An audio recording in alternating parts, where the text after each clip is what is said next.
پچھلے ویڈیو میں ہم نے آپ کو ایک سچا واقعہ بتایا تھا جس میں بات ادھوری رہ گئی تھی، اسے میں اس ویڈیو میں بتاؤں گا۔ چلیے شروع کرتا ہوں۔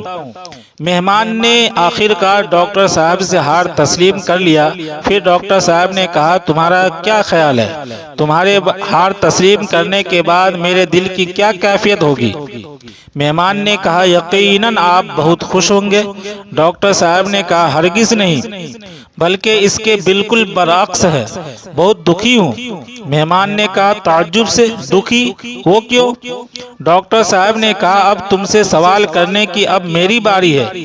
مہمان نے کہا، فرمائیے۔ ڈاکٹر صاحب نے کہا، تمہاری طرح میرے پاس ڈھیر سارے سوالات تو نہیں ہے، صرف ایک ہی سوال ہے، وہ بھی بہت سادہ اور آسان۔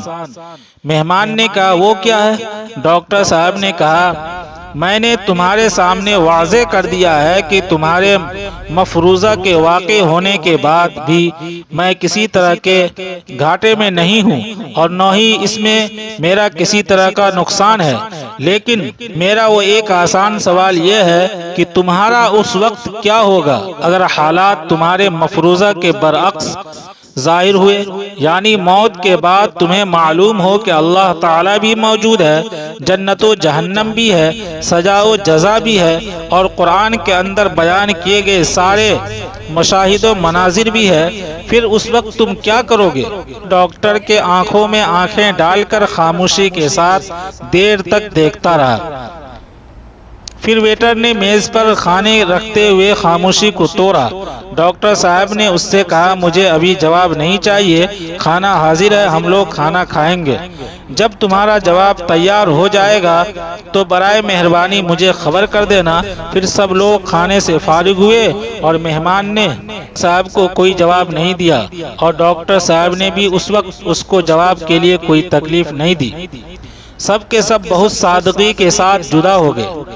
ایک مہینہ گزرنے کے بعد مہمان نے ڈاکٹر صاحب سے رابطہ کیا اور اسی ریسٹورنٹ میں ملاقات کا مطالبہ کیا۔ ریسٹورنٹ میں سب کی ملاقات ہوئی، سب نے ایک دوسرے سے ہاتھ ملایا اور اچانک مہمان نے ڈاکٹر صاحب کے کندھے پر اپنا سر رکھا اور اپنی بازوؤں سے پکڑ کر بچوں کی طرح رونے لگا۔ پھر ڈاکٹر صاحب نے اپنا ہاتھ اس کے پیٹھ پر رکھا اور پوچھا، کیا بات ہے، تم کیوں رو رہے ہو؟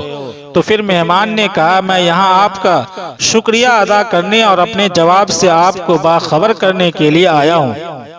20 سال سے بھی زیادہ عرصہ تک نماز سے دور رہنے کے بعد اب میں نماز پڑھنے لگا ہوں۔ آپ کے جملوں کی صدائیں میرے ذہن و دماغ میں ہمیشہ گونجتی ہی رہی اور میں نیند کی لذت سے محروم ہوتا رہا۔ آپ نے میرے دل و دماغ اور جسم میں آتش فشاں چھوڑ دیا تھا، وہ میرے اندر اثر کر گیا۔ مجھے احساس ہونے لگا ہے کہ جیسے میں کوئی اور انسان ہوں اور نئی روح میرے جسم کے اندر حرکت کر رہی ہے۔ ایک بے مثال قلبی سکون بھی محسوس کر رہا ہوں۔ ڈاکٹر صاحب نے کہا، ہو سکتا ہے جب تمہاری بصارت نے تمہارا ساتھ چھوڑ دیا ہو تب ان جملوں نے تمہاری بصیرت کو بیدار کر دیا ہو۔ مہمان نے کہا، بالکل ایسا ہی ہے، یقیناً جب میری بصارت نے میرا ساتھ چھوڑ دیا تو ان جملوں نے میری بصیرت کو بیدار کر دیا۔ میرے پیارے بھائیوں، تہہ دل سے آپ کا شکریہ، آپ کی بدولت میں گناہوں اور گمراہی والی زندگی سے بچ گیا۔ اس واقعہ کو سن کر یوں ہی نہ آگے بڑھ جائیں، بلکہ ہو سکے تو اس کو شیئر کریں صدقہ جاریہ کی نیت سے، شاید یہ کسی شخص کی ہدایت کا ذریعہ بن جائے اور ہمارے اعمال میں ایک نیکی کے بڑھنے کا سبب بھی۔ اللہ پاک اپنے پیارے محبوب صلی اللہ علیہ وسلم اور ان کی آل کے صدقے ہماری بصیرت کو بھی بیدار کر دے، آمین ثم آمین۔